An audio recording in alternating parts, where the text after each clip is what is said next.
Hello दोस्तों, स्वागत है आपका एग्जाम टाइम में। दोस्तों हम यहाँ पर एमपीपीएससी के ओल्ड क्वेश्चन पेपर देख रहे हैं और जिसमें हम यहाँ पर टॉपिक वाइज पूरे चल रहे हैं, जिसमें हमने भूगोल, संविधान और इतिहास के देख चुके हैं। अब दोस्तों आज का जो हमारा टॉपिक है वो है यहाँ पर पर्यावरण। तो पर्यावरण का ये हमारा फर्स्ट पार्ट है और वैसे यहाँ पर हमारे इससे पहले 19 पार्ट बन चुके हैं और ये 20वां पार्ट है। ठीक है दोस्तों, अब यहाँ पर हम क्या करते हैं, देखिए क्वेश्चन का एनालिसिस करते हैं और समझने का प्रयास करते हैं कि पहले किस प्रकार के क्वेश्चन पूछे जाते थे और अब किस प्रकार के पूछे जाएंगे। तो उसका एनालिसिस भी हम यहाँ पर करते हैं, साथ में इंपॉर्टेंट फैक्ट भी आपको यहाँ पर बताते हैं। तो आपको समझ में तो आना चाहिए, आप जिस एग्जाम की तैयारी कर रहे हैं आपको पता होना चाहिए कि उसका लेवल क्या है, वो किस टाइप के क्वेश्चन पूछता है और दोस्तों वही पढ़ना चाहिए जो पूछा जाता है। ठीक है, तो यहाँ पर देखिए हम पहला क्वेश्चन देखते हैं कि शुष्क हवा में नाइट्रोजन की मात्रा होती है 1990 का दोस्तों ये क्वेश्चन है। तो इसका राइट आंसर होगा यहाँ पर 78%। यानी जो वायुमंडल की यदि बात करते हैं तो वायुमंडल में nitrogen, oxygen, argon, carbon dioxide, neon और हीलियम ऐसी गैसें भी पाई जाती है। बाकी जो नाइट्रोजन की मात्रा होती है वो 78% यहाँ पर पाई जाती है, आपको ध्यान रखना है। नेक्स्ट ये दोस्तों कि रियो डी जेनेरिया में संपन्न अंतर्राष्ट्रीय सम्मेलन था 1992 का दोस्तों ये क्वेश्चन है। तो देखिए इसका जो राइट आंसर है ये फर्स्ट वाला है, संयुक्त राष्ट्र पर्यावरण एवं विकास सम्मेलन। तो ये पर्यावरण से संबंधित था और इसे ही देखिए रियो डी जेनेरिया में कब आयोजित हुआ था, ये हुआ था दोस्तों 1992 में। 1992 में आयोजित हुआ था और देखिए 92 में ही क्वेश्चन पूछा गया था। अब 1992 में आयोजित हुआ था और इसे ही प्रथम पृथ्वी शिखर सम्मेलन भी कहते हैं। तो आपसे पूछा जाए कि प्रथम पृथ्वी शिखर सम्मेलन का आयोजन कब हुआ था, तो 1992 में हुआ था। नेक्स्ट है दोस्तों कि पहला पृथ्वी शिखर सम्मेलन हुआ था, देखिए 1998 में इसी टाइप का ये क्वेश्चन पूछा गया था रियो डी जेनेरिया में। तो इसका मैंने आपको राइट आंसर बता दिया है। नेक्स्ट ये है कि पर्यावरण सुरक्षा अधिनियम EPA को अन्य किस नाम से जाना जाता है। तो दोस्तों ये जाना जाता है इसे छाता विधान के नाम से। तो ये आपको अच्छे से ध्यान रखना है। अब ये क्या है, भारत में पर्यावरण संरक्षण अधिनियम 1986 आया था, उसके तहत ये सारे कार्य होते हैं। तो भारत में पर्यावरण संरक्षण अधिनियम कब आया था दोस्तों, 1986 में आया था, यानी 1986। ये आपको अच्छे से ध्यान रख लेना है। नेक्स्ट है कि पर्यावरण संरक्षण के लिए ग्रीन आर्मी, देखिए यदि कोई सी योजना यानी पर्यावरण से संबंधित यदि कोई योजना है, कोई सा मिशन है, चाहे वो देश में हो चाहे विदेश में हो, है ना, तो अंतर्राष्ट्रीय स्तर पर भी यदि किसी ने अगर कोई सा मिशन चलाया है पर्यावरण से संबंधित तो वो उससे भी यहाँ पर क्वेश्चन पूछे जाते हैं। 2014 का दोस्तों ये क्वेश्चन है। देखिए मैं आपको बताता हूँ, इसका जो राइट आंसर है वो यहाँ पर ऑस्ट्रेलिया है। ये आपको अच्छे से यहाँ पर ध्यान रख लेना है। अब देखिए यहाँ पर जो ये क्वेश्चन पूछा गया था ये स्टैटिक जीके से पूछा गया था, यानी आपको स्टैटिक जीके भी पढ़ना है और साथ में जो करंट में जो चल रहा है पर्यावरण से संबंधित वो भी आपको पढ़ना है। देखिए ज़्यादा पुरानी बात नहीं है, 2016 का ये क्वेश्चन है कि प्रथम पोषक स्तर के अंतर्गत आते हैं। तो ये क्या आते हैं दोस्तों, यहाँ पर आते हैं हरित पादप। आप सभी को पता है कि सभी जो पौधे होते हैं वो प्रकाश संश्लेषण के द्वारा भोजन का निर्माण करते हैं। तो वही यहाँ पर जो भी प्रकाश संश्लेषण के द्वारा भोजन का निर्माण करते हैं तो वो प्रथम पोषक स्तर के अंतर्गत आते हैं।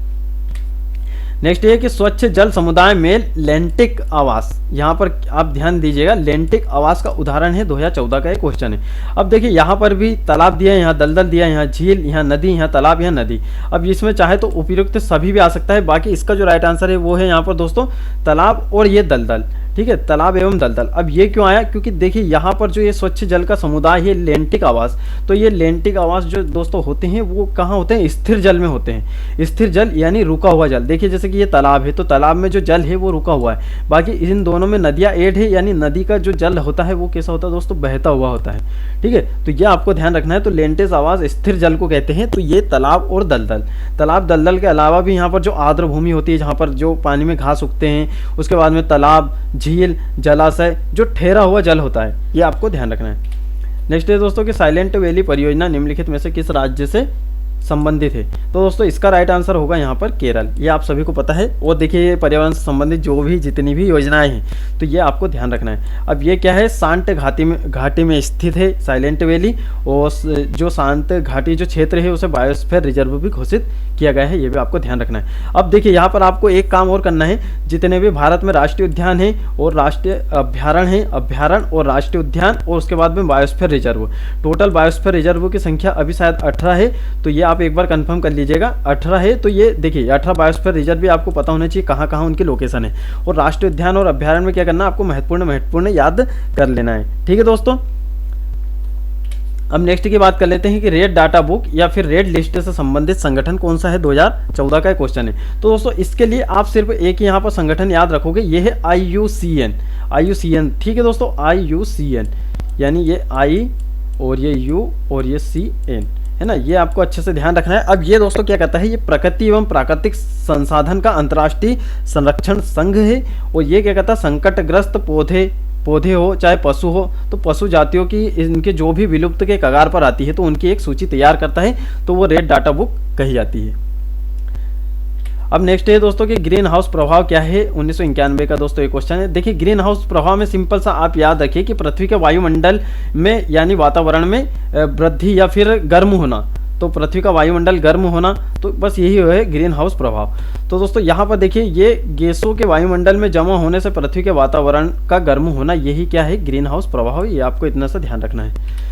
नेक्स्ट है कि क्योटो प्रोटोकॉल निम्न से संबंधित है। देखिए क्योटो प्रोटोकॉल, मॉन्ट्रियल प्रोटोकॉल, तो और भी 2-3 तरह के यहाँ पर प्रोटोकॉल हैं, तो वो आपको ध्यान रखना है, उनसे हर बार क्वेश्चन आते हैं। तो क्योटो प्रोटोकॉल संबंधित है किससे दोस्तों, तो इसका जो राइट आंसर है वो हमारा है जलवायु परिवर्तन से। ठीक है, तो देखिए यहाँ पर जलवायु प्रदूषण या जलवायु परिवर्तन, ये आपको अच्छे से ध्यान रखना है। और ये क्या है, क्योटो प्रोटोकॉल, ये एक अंतर्राष्ट्रीय समझौता है और यहाँ पर जलवायु परिवर्तन को यहाँ पर कम करने पर ध्यान दिया जाता है, ना कि ग्रीन हाउस गैस को। ठीक है, ये आपको ध्यान रखना है, जलवायु परिवर्तन से ही संबंधित है। अब दोस्तों ओजोन परत मानव के लिए उपयोगी है, क्योंकि 1994 का दोस्तों ये क्वेश्चन है। तो अब आप खुद सोचिए कि ओजोन परत मानव के लिए क्यों उपयोगी है। तो दोस्तों इसका जो राइट आंसर है ये है यहाँ पर, ये बी वाला, कि वहाँ सूर्य की अल्ट्रावायलेट किरणों को पृथ्वी पर आने नहीं देती है। ठीक है, नहीं आने देती है, तो ये हो गया हमारा। तो ओजोन परत क्या है, सूर्य की अल्ट्रावायलेट किरणें को पृथ्वी पर नहीं आने देती है, जिससे यहाँ पर त्वचा कैंसर जैसे हमें रोग नहीं हो पाते हैं। और दोस्तों ओजोन क्षेत्र का कारण क्या है, 2016 का क्वेश्चन है, मोस्ट पॉपुलर क्वेश्चन है दोस्तों ये क्योंकि ये जो क्वेश्चन है ये हर बार पूछा गया है। और इसके बाद भी अगर एक क्वेश्चन आएगा वो भी मैं आपको बताऊंगा, वो हर एग्जाम में पूछा गया है। यानी कोई से भी आप एग्जाम देखोगे, अगर पर्यावरण का सिलेबस उसमें ऐड है तो वो क्वेश्चन वहाँ पर पूछा गया है। ये दोस्तों इसका राइट आंसर है क्लोरोफ्लोरोकार्बन। ठीक है, अब देखिए जैसे कि ये क्लोरोफ्लोरोकार्बन या CFC भी इसे कहते हैं, तो इसमें क्लोरीन, फ्लोरीन, ऑक्सीजन से बना ये मानव निर्मित पदार्थ है। मानव निर्मित पदार्थ भी कह सकते हैं, गैसीय या द्रवीय पदार्थ कह सकते हैं। और जो हमारे जो घर का फ्रिज होता है यानी रेफ्रिजरेटर होता है, उसमें यह प्रयोग होता है। नेक्स्ट है दोस्तों कि ओजोन छिद्र का निर्माण सर्वाधिक है, 2008 का दोस्तों ये क्वेश्चन है। तो दोस्तों ये है अंटार्कटिका पर ओजोन छिद्र है, वहां पर आपको ध्यान रखना है, ये क्वेश्चन भी बहुत बार पूछा गया है। अब नेक्स्ट है कि मॉन्ट्रियल प्रोटोकॉल निम्न से संबंधित है, 2014 का एक क्वेश्चन है। तो दोस्तों अब ये आपको अच्छे से ध्यान रखना है कि ये जो संबंधित है ये क्लोरोफ्लोरोकार्बन से संबंधित है, यानी CFC से संबंधित है। अब एक बार और रिवाइज कीजिए, जो अभी ये मॉन्ट्रियल प्रोटोकॉल है, अब क्योटो प्रोटोकॉल किससे संबंधित है, तो वो जलवायु परिवर्तन से संबंधित है। इतना सा आपको यहाँ पर ध्यान रखना है। अब नेक्स्ट देख लेते हैं कि निम्नलिखित में से सही सुमेलित नहीं है, 2017 का दोस्तों ये क्वेश्चन है। तो देखिए यहाँ पर ये सभी सुमेलित है, बाकी यहाँ पर अभी अब हमने देखा कि जो ये मॉन्ट्रियल प्रोटोकॉल है, तो मॉन्ट्रियल प्रोटोकॉल किससे संबंधित है दोस्तों, ये CFC यानी क्लोरोफ्लोरोकार्बन से संबंधित है, ना कि केवल कार्बन से। तो ये आपको अच्छे से यहाँ पर ध्यान रखना है। और मॉन्ट्रियल प्रोटोकॉल क्या है, ओजोन परत की क्षीणता से संबंधित है, यानी कि उसको कम करने से लेकर, है ना, क्योंकि देखिए रेफ्रिजरेटर से CFC गैस निकलती है, तो उसे यहाँ पर कम करेंगे तो जो ओजोन छिद्र है तो उसका जो वो है यहाँ पर उनकी जो परत है वो पतली नहीं होगी। और उसके बाद में देखिए प्रथम विश्व जलवायु परिवर्तन सम्मेलन हुआ था 1979 में, और प्रथम पृथ्वी शिखर सम्मेलन हुआ था जिसे एजेंडा 21 के नाम से जाना जाता है, और पृथ्वी शिखर सम्मेलन +5 1997। देखिए क्या हुआ था, देखिए 1992 में हुआ था, 1992 में हुआ था वो पहला पृथ्वी शिखर सम्मेलन। अब उसमें 5 साल ऐड कीजिए, तो 5 साल ऐड करोगे तो दूसरा कब हुआ था, 1997 में। तो इसी प्रकार 5 साल के बाद फिर उसमें क्या, फिर वापस से 5 साल ऐड कीजिए, मतलब 10 साल ऐड कीजिए, और फिर 15 साल और फिर 20 साल। तो इस प्रकार से यहाँ पर पृथ्वी शिखर सम्मेलन होते हैं। नेक्स्ट दोस्तों की ओजोन परत संरक्षण दिवस मनाया जाता है, 2014 का दोस्तों ये क्वेश्चन है। तो इसका राइट आंसर है, देखिए ये क्वेश्चन भी बहुत बार पूछा गया है, तो ये है इसका राइट आंसर 16 सितंबर को। अब इसकी जो घोषणा है वो दोस्तों कब की गई थी, 1994 में इसकी घोषणा की गई थी। किसके द्वारा, संयुक्त राष्ट्र महासभा के द्वारा। नेक्स्ट है दोस्तों निम्नलिखित में से कौन सा भारत में निवर्णीकरण का प्रभाव नहीं है, 2013 का ये क्वेश्चन है। तो दोस्तों इसका जो राइट आंसर है वो यहाँ पर नगरीकरण। तो नगरीकरण निवर्णीकरण का प्रभाव नहीं है। तो नगरीकरण क्या है, ये बढ़ती आबादी की आवश्यकता के लिए नगरों व वास स्थानों का विस्तार होता है, ये आपको ध्यान रखना है। नेक्स्ट है कि नागालैंड के पर्वत क्रमशः बंजर होते जा रहे हैं, उसका प्रमुख कारण क्या है। तो दोस्तों ये हमने यहाँ पर भूगोल का पढ़ा था, उसमें भी देखा था झूम कृषि, यानी झूम कृषि इसका राइट आंसर होगा। वहाँ पर झूमिंग कृषि की जाती है, यानी कि यहाँ पर एक बार फसल उगाने के बाद यहाँ के वन को पूरा काट देंगे, वहाँ फसल उगा लेंगे और फिर वहाँ से जाने के बाद दूसरे वन को काट के वहाँ फसल उगाएंगे, है ना, वो ज़मीन को वैसे ही छोड़ देंगे पुरानी वाली को। तो ये होती है झूम कृषि। अब दोस्तों ये है भारत का कितना भूभाग जंगल है, तो 2010 का ये क्वेश्चन है। तो देखिए उस टाइम इसका राइट आंसर देखें तो यहाँ पर था 22.7% यहाँ पर जंगल था, यानी वन थे। और दोस्तों वन रिपोर्ट यानी वन स्थिति रिपोर्ट 2019, तो वन स्थिति रिपोर्ट 2019 के अनुसार यदि हम बात की जाए तो ये दोस्तों ये कौन सी रिपोर्ट थी, ये 16वीं रिपोर्ट थी।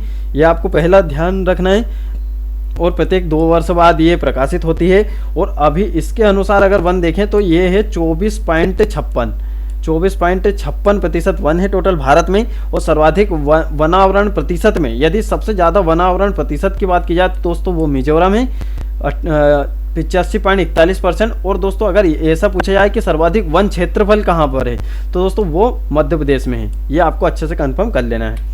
नेक्स्ट है कि हमारे देश के निम्नलिखित राज्यों में से किस राज्य में वन का सर्वाधिक क्षेत्रफल है। तो दोस्तों इसका राइट आंसर है यहाँ पर, देखिए यहाँ पर थोड़ा सा, तो दोस्तों उसका जो यहाँ पर राइट आंसर है ये है मध्य प्रदेश। ठीक है, मध्य प्रदेश में कितने 77,482 वर्ग किलोमीटर यहाँ पर वन है। नेक्स्ट है कि भारत का कौन सा राज्य है जिसका वनाच्छेद क्षेत्र सर्वाधिक है। तो दोस्तों इसका भी राइट आंसर यही है, मध्य प्रदेश।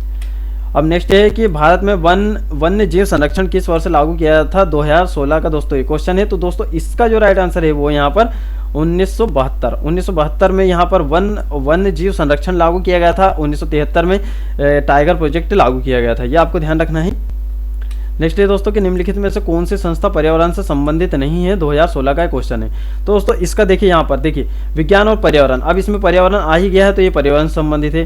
भारतीय वनस्पति, अब इसमें वनस्पति आ गया तो ये भी पर्यावरण से संबंधित है। अब यहाँ पर भी वन आ गया है तो ये भी पर्यावरण से संबंधित है। बाकी ये भारतीय संरक्षण विभाग ये पर्यावरण से संबंधित नहीं है, तो ये इसका राइट आंसर हो जाएगा। अब नेक्स्ट देख लेते हैं निम्नलिखित में से चिपको आंदोलन के नेता कौन है। देखिए अब यहाँ पर नेता और प्रणेता में बहुत यहाँ पर कंफ्यूजन होगा, है ना। प्रणेता वो होता है जो सबसे पहले जिन्होंने उसकी शुरुआत की या फिर जहाँ से उसको आइडिया आया है। तो देखिए यहाँ पर चिपको आंदोलन का नेता किसे माना जाता है। 2014 का दोस्तों ये क्वेश्चन है। तो दोस्तों इसका राइट आंसर है सुंदरलाल बहुगुणा। ये आपको अच्छे से ध्यान रखना है, सुंदरलाल बहुगुणा। और ये कब की बात हो रही है, ये है दोस्तों 1970 की बात। यहाँ पर वनों के विनाश के विरुद्ध हुए संगठित प्रतिरोध को ही चिपको आंदोलन कहते हैं। अब देखिए यहाँ पर चिपको आंदोलन के प्रणेता कौन है। अब यहाँ पर यदि प्रणेता पूछा जाए, 2016 में पूछा गया था ये क्वेश्चन, तो दोस्तों इसका जो राइट आंसर होगा वो है यहाँ पर चंडी प्रसाद भट्ट। ये आपको ध्यान रखना है, यानी प्रणेता मतलब ये होता है किसने उसकी शुरुआत की। तो दोस्तों ये बात है 1964 की। अब 1964 में इन्होंने क्या करा था, दासोली ग्राम स्वराज मंडल की इन्होंने एक स्थापना की। तो वहीं से चिपको आंदोलन को आधार मिला। फिर चिपको आंदोलन कब हुआ था, 1970 में। और उसके नेता कौन थे, सुंदरलाल बहुगुणा थे। ये आपको अच्छे से क्लियर हो जाना चाहिए। नेक्स्ट है बेतला पार्क कहाँ स्थित है। 1990 का दोस्तों ये क्वेश्चन है। तो ये है दोस्तों झारखंड में। अब देखिए यहाँ पर 1990 में पूछा गया था, जबकि बिहार से अलग हो चुका है झारखंड। पहले जो झारखंड है वो कहाँ आता था, बिहार में आता था। तो दोस्तों अभी ये क्वेश्चन पूछा जाए फिर से ऐसे ही, तो इसका जो राइट आंसर होगा वो यहाँ पर क्या होगा दोस्तों, झारखंड होगा। ये आपको ध्यान रखना है। और उस टाइम क्या था, बिहार था। नेक्स्ट ये है कि एशियाटिक बब्बर शेर का निवास स्थान है 1998 का दोस्तों ये क्वेश्चन है। तो दोस्तों ये इसका जो राइट आंसर है वो यहाँ पर गिर वन। ठीक है, ये आपको अच्छे से ध्यान रखना है। और जो गिर वन है या गिर राष्ट्रीय उद्यान है वो कहाँ पर है, गुजरात में है। भारत में अवस्थापित होने वाला पहला राष्ट्रीय उद्यान कौन सा है, 2012 का क्वेश्चन है। तो आप सभी को पता है जिम कॉर्बेट नेशनल पार्क, जिसे सबसे पहले हेली नेशनल पार्क के नाम से भी जाना जाता था। और ये कहाँ पर है दोस्तों, ये है उत्तराखंड में। और इसका सन भी आपको ध्यान रखना है, 1936 में ये बना था। 1936 में दोस्तों ये बना था। ठीक है, ये आपको अच्छे से यहाँ पर हो जाना चाहिए क्लियर। अब उसी प्रकार लास्ट क्वेश्चन है हमारा, सुमेलित कीजिए। 1999 का क्वेश्चन है, कान्हा राष्ट्रीय उद्यान कहाँ पर, मंडला में है। बांधव राष्ट्रीय उद्यान कहाँ पर है, शहडोल में है। माधव राष्ट्रीय उद्यान शिवपुरी में है। और जो इंद्रावती राष्ट्रीय उद्यान है ये बस्तर में है। देखिए ये तीनों राष्ट्रीय उद्यान कहाँ है, मध्य प्रदेश में है।